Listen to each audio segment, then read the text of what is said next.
Hey everyone, this is Mr. Everything, and today I wanted to do a kind of like a buyer's guide for 2021 with the next gen consoles, which one you should get. There'll probably be a couple of different answers, kind of just depends. Obviously, it's not a nice straightforward one, but I'll just go over a few and just see how it turns out.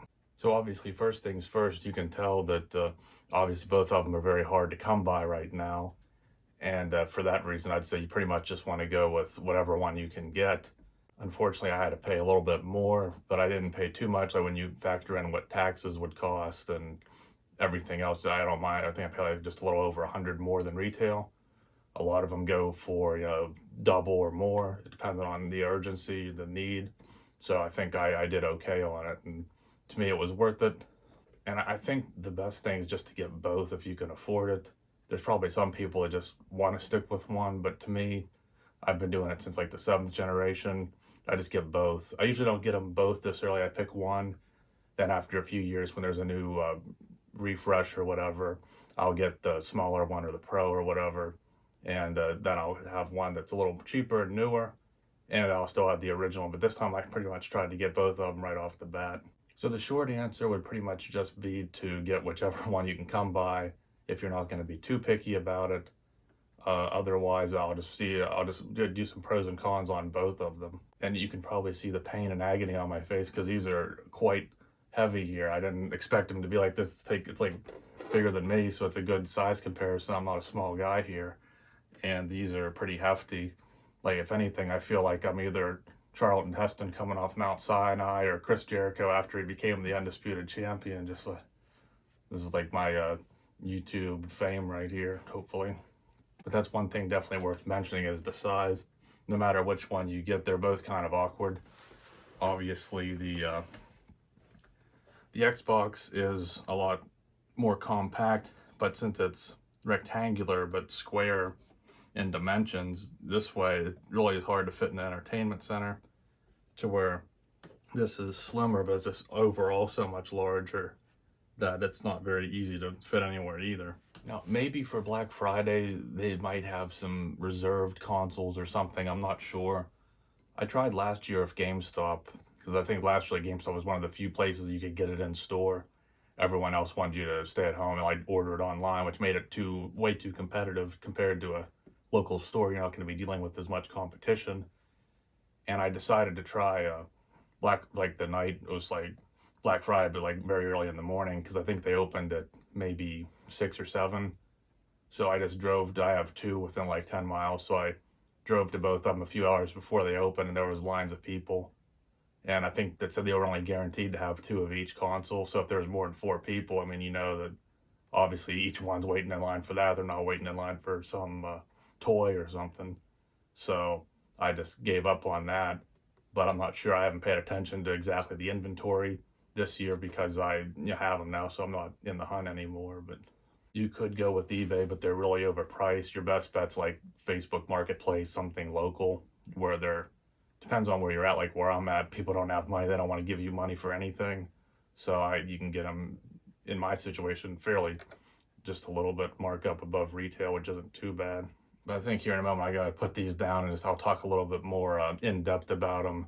But that was just kind of the overall thing of I think where it's really at, because it's not that simple of a choice anymore with everything that all the circumstances making these hard to get. And just remember, those that don't live by the law have given me a thumbs up and a subscribe to my channel. Okay, so now that I was able to kind of go over some of the reasons, like how it might be harder to obtain it and kind of the different situation that this generation of consoles with the shortages and everything. From here, I'll just try and be more so objective, talking about the consoles in specific. And now that the workout's over of holding them like that. And speaking of such, I think I'll go ahead. I mean, you can obviously just look up the dimensions on the website, but you can see here the PS5, 15 about a quarter tall, without the stand. I don't have the stand on it right now. Just a little over 10 wide, and then the depth, it's looking about 3.5 here, almost 4 here. And then the Xbox, again, is more compact, about 11 a little over 11 and a half. And that looks to be just a little over 6 inches. And then it's going to be obviously about a little over 6 again the other way. So they are quite bigger than the older systems, but they're packing a lot more power, so I guess that's okay. And I think I might make some dedicated videos on both of these, like my situation, what all I'm doing with them, how they've been working for me. But then it'll be like an hour-long video, so I'm gonna probably do those separate. I just want to do the pros and cons of each one for now. And for the most part, both of them are pretty much similar in a lot of ways, but I guess it's a good thing if you can't get them both, or if you only just want to stick with one anyway, because you're going to get mostly the same. And even the way they're designed, even though they're both, you know, much bigger and heavier than before, both of them are really supposed to be stood upward vertically. I don't have room to do that. I like to put stuff under my TV, so I obviously can't have something vertically.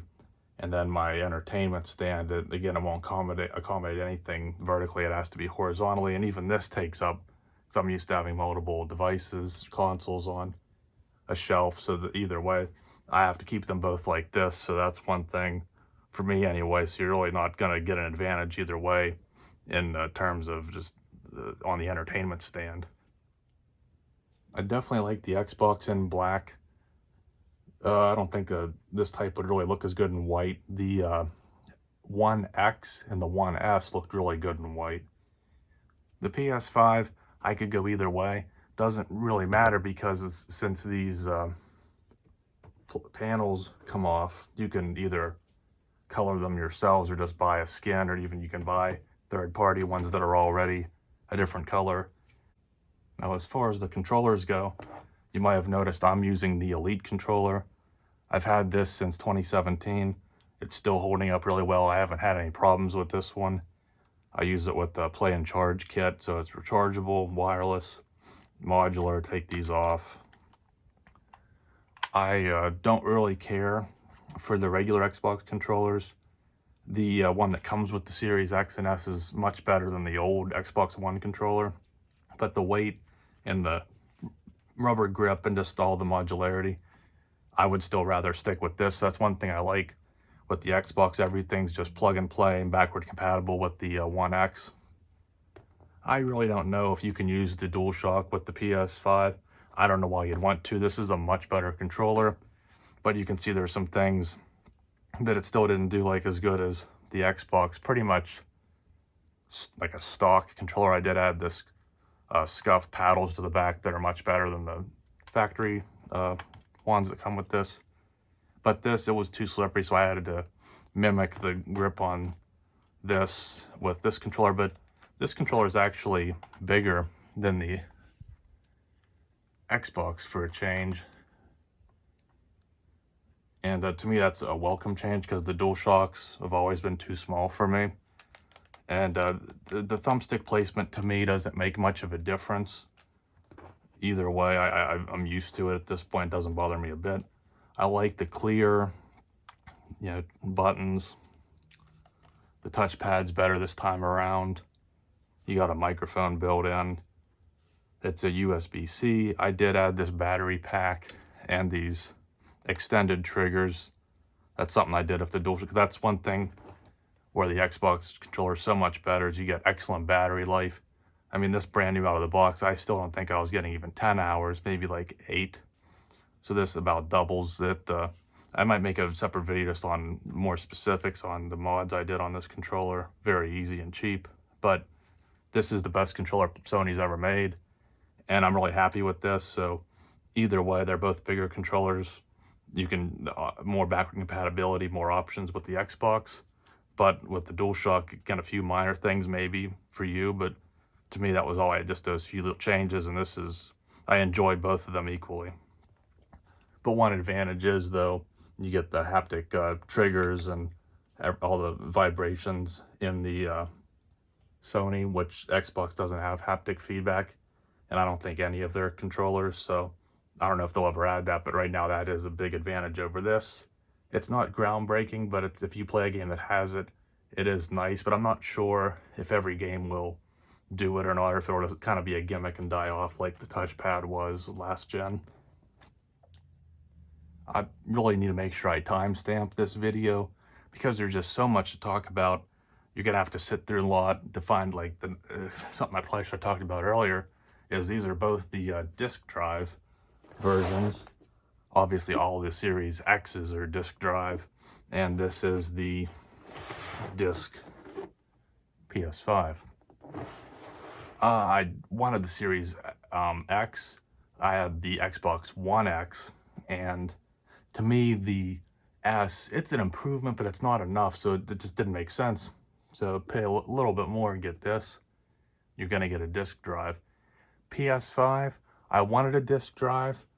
I haven't had the PS4 as long. I don't have as many games, but now I don't think I really need it. I don't think I have any PS4 discs that I've played in this yet. I have Ghost of Tsushima in here, but I haven't played it, so I put the disc in, but I haven't taken it back out.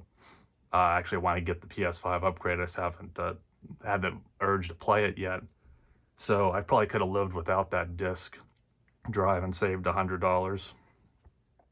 Because I do have a few PS4 games that are still on disc. A lot of them have actually came back out as like PS Plus free games. So a lot of my library is getting smaller that I can just do digitally.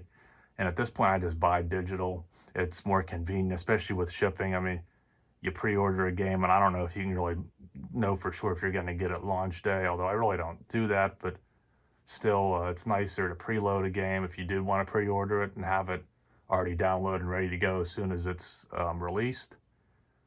Digital games, surprisingly, actually are usually much better priced because even on eBay, you have to pay the shipping then. So usually the digital sales are for both consoles. I think you can get away with the discless on the PS5, but I just wanted to, because I don't know how long this generation will last, if Sony's going to come out with a refresh or not, or how soon or how good it is. So I figured I'll just stick with the disc drive, have it, and not worry about it. And probably for the next generation of consoles, if they even have disc drives, I probably won't even need them.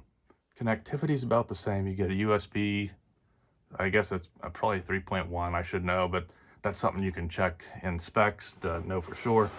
So you also get the USB, but then you get a USB Type-C on the PS5, and I wish that the Xbox would have that. You would think Microsoft, that they would be a little bit more forward-thinking and put one on there, considering Sony did.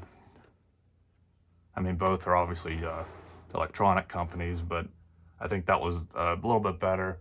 Now, the positioning isn't the greatest because if you have a dongle like I do for one of my SteelSeries headsets, it'll block this USB, so they probably should have been separated further. But it's still better than not having one. And of course, they make adapters and everything, but you're not going to be having, obviously, native Xbox accessories that use USB Type-C. If you wanted to hook up a flash drive or charge something, then you could just get an adapter, but you won't, they probably won't be seeing any Xbox Type-C accessories officially for a while then if they didn't support it right out of the box on their console. And then we're looking very similar here on the back with two more regular USB ports, your HDMI. Pretty sure both consoles can do 4K 120. The highest my TV will go is 4K 60. Now, as of now, the Xbox does support VRR, and I don't believe the PlayStation does, but I think it's supposed to be coming soon. I'm not sure if I could tell the difference because I'm not that big into resolutions and frame rates. As long as it looks good to the naked eye, I try not to analyze it too much. But my TCL TV recently got an update, and it does VRR now, so I have no complaints. So at least on the Xbox, it must be a good experience because everything looks fine to me. And I think one of the last hardware points I'll talk about is the storage expansion. So you can see here with the Xbox, I bought this right off the bat. I got a good deal on eBay, like $160. And then the eBay bucks, I think I had some old eBay bucks in my balance. So it's a very small storage device. This is an SSD. Same architecture, that's what's in it. Both of these are supposedly 1 TB, but this is, I think it's like 825. You get 667 gigs out of the box. I think the Xbox was maybe around 800 some when you're ready to go. So either way, you're going to need 1 TB on both. And both of these are using a Seagate 4 TB external hard drive for the last gen games. It's basically one of these. This is a 2 TB older one that I used on my old Xbox One. I had to upgrade to the 4 because this one got filled up. And now the 4 TB on both of them are just about filled up with last gen games. So I'm gonna unfortunately have to probably get more, either another external or get a larger one for each console. And that's for old games. And then for new games, as big as they are and small starting sizes, both of these are going to need SSD storage as well. So it's definitely going to get pricey. In terms of value, I think the PS5 in months and years ahead will be the better option for storage because they went with just the NVMe drive. At this point, I really only have like actually 2 PS5 games. I think Astro's Playroom, and I have a PS4 game that I re-downloaded for PS5, but it's not like remastered or anything, so it just probably runs faster on the internal drive. And then Hell Let Loose or Heck Let Loose if there's kids watching. So I haven't really felt the necessity yet to get a internal new drive for this, but this one was simpler, and this one's already filled up pretty quick because a lot of my existing Xbox library already has upgraded X compatibility games that need to be on a solid state drive to work. But these being proprietary, although they're like a memory card, they're really convenient. They're proprietary, and I think that'll, unless they open up the market to more people selling these, I think these are going to stay more expensive. I'm looking at prices and they're still $220 brand new. I think that's what they were when they came out. I think most 1 TB NVMe drives that are PS5 compatible are also right around 200 to 240 to 250. Then you should have a heat sink and all. But the prices of regular storage of everything as the industry moves forward is going to reduce a lot. So you're definitely going to see NVMEs that are compatible probably 150, maybe even less in the coming years. And I'm not sure if these will follow and get cheaper as well. But so this is a little bit better idea. Even though this is simple, this is going to be probably easier to come by price-wise and a little more of an open market with just a regular drive that any party can make. Now, I think so far in this video, which is a pretty big video, but I want to cover everything I can and just make one good video on this. But I think so far I've been objective and like a special guest referee, I think I caught it right down the middle. But now I'm going to start showing some of my biases on purpose because this is my video. I'm pretty well seasoned. I've had, been in gaming for almost 20 years. So I just want to talk about what I think the advantages are. And if any of the information prior didn't give you a decision, then this will be more my bias that I think these could maybe sway you one way or the other. In terms of the interface, I think that Microsoft did so much better with their dashboard. And with Microsoft, they'll be changing it, which sometimes I don't really like that. But they're going to keep their dashboard up to date. They're always going to be adding features, making things more streamlined. With the SSDs, both run very fast, about as fast as anything that's an SSD can run. But the Series X, it's basically the exact same as the Xbox One interface, so I'm used to it. You hook it up, everything runs better, but it looks exactly the same, so you know where everything's at, you know how everything's going to work, and it feels like you just have the same car, but a brand new engine in it. You could almost put it like that. Now, with that being said, the PS5 dashboard homepage looks really good. The big advantage is it's 4K HDR, so all the graphics, game covers, everything looks really good.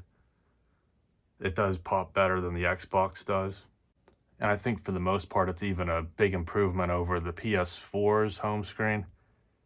But one of the things I don't like though is the changing of the icons at the top. Now you have to press, you get a few up there, but then you have to press the PlayStation button, and then you have to, instead of keeping them up, those are down there. So some are up here, others you have to open up the PlayStation menu and then go down. And then the long press doesn't work like it used to.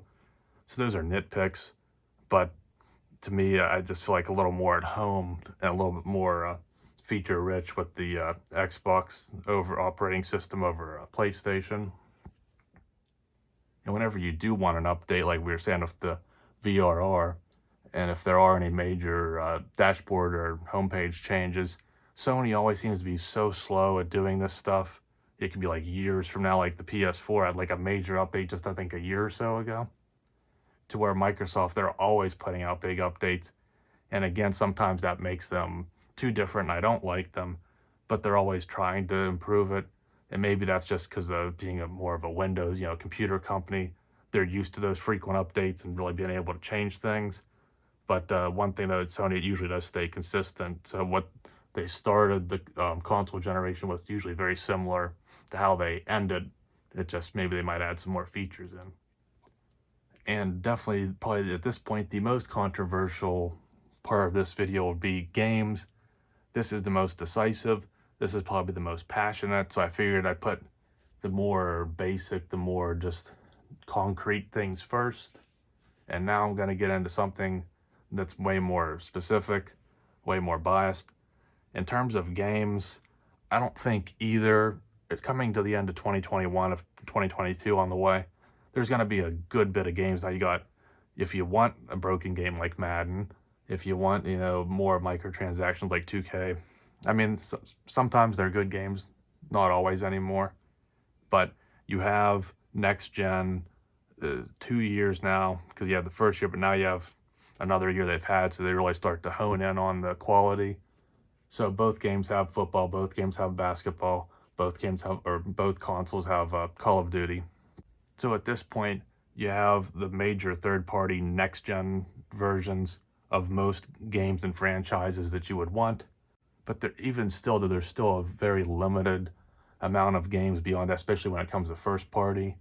And to me, at this moment, I think Microsoft has a way better offering than Sony. That'll change soon once more of the big Sony exclusives come out. Sony's definitely doing a lot of first-party PS5 upgrades, but you have to rebuy the game. Like, that's why I haven't upgraded Ghost yet, because I don't really want to pay for it again. Death Stranding's a game that looks kind of interesting. PS4 game, but it was a high quality, good-looking PS4 game. So just being able to get a little more out of it on PS5, you're probably not getting cheated. But no big PS5 games really. There's Returnal, there might be a few others, but on Xbox it's almost the same, but at least they've upgraded a ton of their existing games for next gen. So to where if the PS5, you pretty much have to buy that old game again if you want the current version. The Xbox, a lot of them have just been freely updated. So a game like Gears of War, Halo Master Chief Collection, I think Rocket League, Assassin's Creed, Valhalla, and a few other games that I play personally, along with a bunch of other first-party Microsoft games. They're all have been taken care of. They've all been gone over, so they're Xbox Series X games now, to where the PS5, you pretty much, most of your existing game library games aren't going to get you that next-gen experience just yet. You have to wait for the new PS5 first-party games to come out. So for right now, I think the Xbox is giving me a better value right there.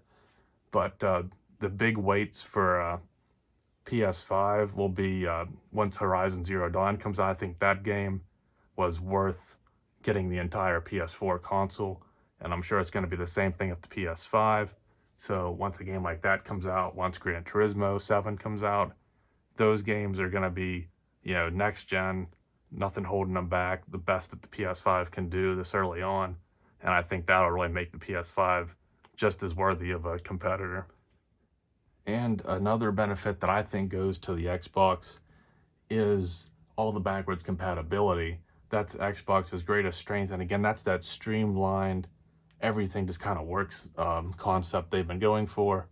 So you have some original Xbox games, you have a good bit of the best 360 games, all your Xbox One games, and again, not that many dedicated brand new Series X games, but many of them have been, again, remastered, or not remastered, but upgraded for the next gen capabilities, the hard SSD and everything, 4K, higher frame rates, patched and made to work at that specification. But for many games that haven't been updated yet, you still get FPS boost. I think you still get auto HDR. I'm not too picky on HDR. I have a TCL 6 series, so I don't think it has the best HDR. So it almost would be better maybe if you could turn it off. I'm not sure if you can, but I know that their FPS boost works on just about every game. They've patched a lot of games free of charge, just a regular patch like any other game that'll let them run at 60 frames. And even if games haven't been patched like an older game, with the FPS boost that the Xbox offers, a lot of them still will run at a higher frame rate. Even I don't know if it's unlocked or if they can just with the FPS boost they can lock it. That's probably a forum thing. You have to be really into your specs to know. But the best example I can say would be Assassin's Creed Unity, which is a game that I started like 5 years ago. Didn't really get too far in it. It seemed like a really good game with good graphics, but there was bugs, and it didn't run that good.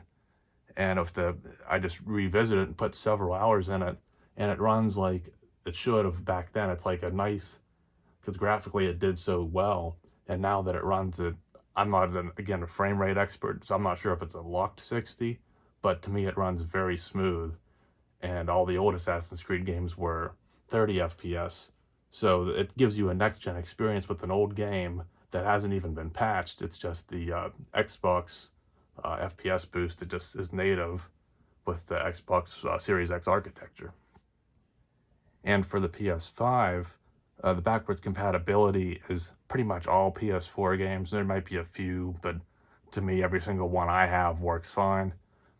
And then you have PS Now for a lot of other games, but then it's a separate subscription. And I think there are some PS2 games that you can just buy them from the store. So they definitely have a selection there, so there is something to work with. But specifically to game performance again, Horizon Zero Dawn was specifically patched, so it runs at 60 frames per second. It was a good looking game 3-4 years ago when I first played it, but now it's even better. So that game was patched though, so you get that good experience. But from what I've been able to tell with the PS5 is if the game hasn't been patched, it's not going to run at a higher frame rate or resolution compared to the Xbox with FPS boost can at least run it at a higher frame rate. And another Assassin's Creed example is I have Assassin's Creed Origins for the PS4, and it's a good looking game. It's a little bit dated compared to Assassin's Creed Odyssey, but the Xbox version, Series X of Odyssey, was patched so it runs at 60 frames per second. And I'm not sure because I don't own Origins for the Xbox One, but that game would run, if it wasn't patched, at least it would still run at a higher frame rate due to the FPS boost, to where I've played Origins on the PS5, and it's still basically just like playing the PS4 version because they haven't gone in and patched it, and unless they do, it'll always run like that. So that's kind of an advantage to the... So I guess to get to the main point is a lot of third-party games and a lot of backward compatible games I think run better on the Xbox. So if you have a big Xbox collection, I think that's the better value. But as always, Sony's much better with their first-party exclusives. So I think in the long run, that's kind of a big difference there, is if you are more mindset of older games and games library, or future-minded with games coming out, that's kind of a difference right there.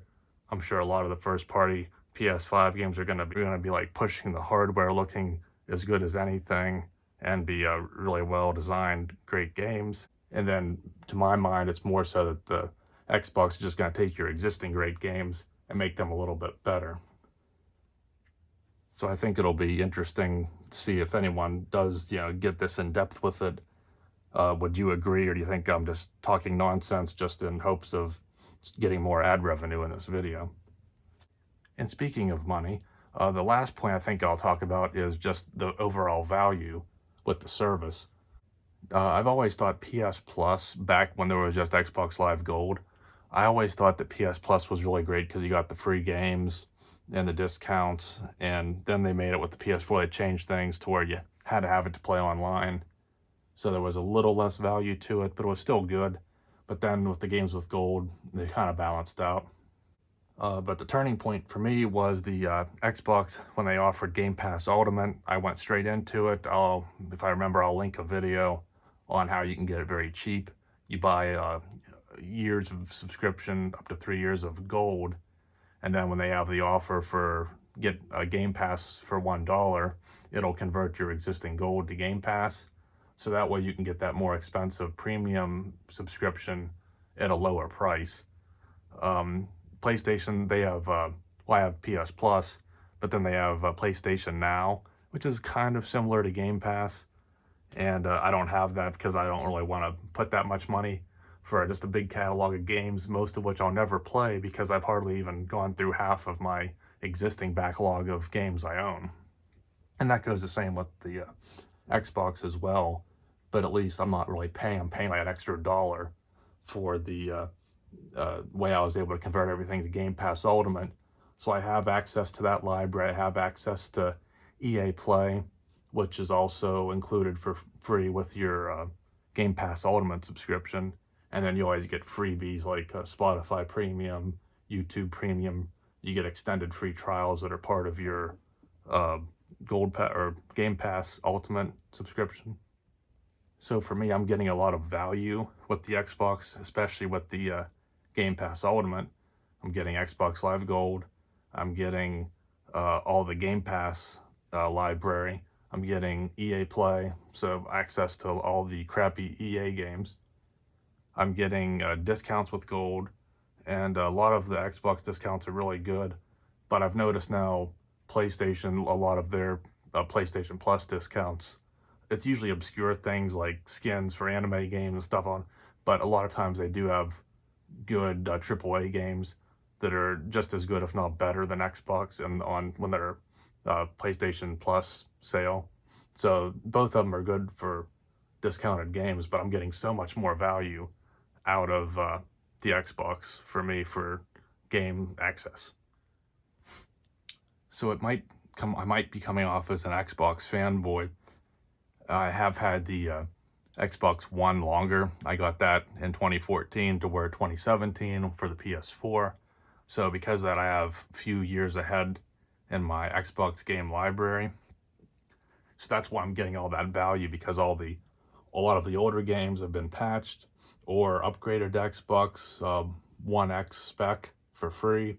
And then all of them have FPS boost, I think, or at least all the ones I've played that haven't been patched, but they're still enhanced in that regard. And then since I have Game Pass Ultimate, I'm getting all the first-party Microsoft games day one for free because they're included with the Ultimate subscription. If I had PlayStation longer and I had more of a library, I still wouldn't be getting all those enhanced games. I'd have to pay to upgrade to Ghost or Death Stranding, or some of the ones that you have to pay to get that newer update. And then some have been patched, like Horizon Zero Dawn. But if I had more games though, and then I had maybe PS Now, which I don't really need to pay for another subscription, I'd probably be getting a little bit more value out of the PlayStation. But for me, if I had to pick one, I'm getting way more out of the Xbox, so I would go with it. But quite frankly, if I couldn't have got my hands on an Xbox and I somehow was able to get the more rare PS5 only, I'd still be really happy because they both perform well. This controller is a big leap over the DualShock 4, and I actually do enjoy this one for at least the time being more than the Xbox controller. But this is an if it ain't broke, don't fix it. Even though this is the older Elite, it's still not much. There's no reason to get a newer Xbox controller. They're not really offering anything better compared to this, which is much better. It's the best PlayStation controller I've ever used. So for me, I think I'm getting a bit better of an experience, at least as of 2021, out of Microsoft and the Series X. But I know I'm going to get a lot out of the PS5, and you have Gran Turismo coming out. You have the new Horizon Zero Dawn. Maybe once those upgrades, like for Ghost, are a little bit cheaper and you get some sales, I'll go ahead and get those, and I'm going to be happy with that as much as I am with the Xbox. And I know I'll be holding on to both of these consoles for the long run, unless they go to the moon and I can sell them for some crazy markup. But otherwise, I'm going to hang on to both of these for the whole generation and enjoy them. And so far, like, they've been really good out of the gate. They're very evenly matched. Last gen, I wouldn't have been on the Xbox's side of the poor performance and the Kinect and everything. PlayStation was much better out of the gate, but they've corrected course, and I think they're both pretty much even with each other. So you can't go wrong either way. But hopefully, I came up with as many different things I could come up with to talk about. So hopefully that helped out, and you can let me know in the comments anything you want to add or argue with. But otherwise, hopefully you can find either of these without having to do the unthinkable to obtain it. So thanks for watching, and you'll see me in the next one. Have a good one.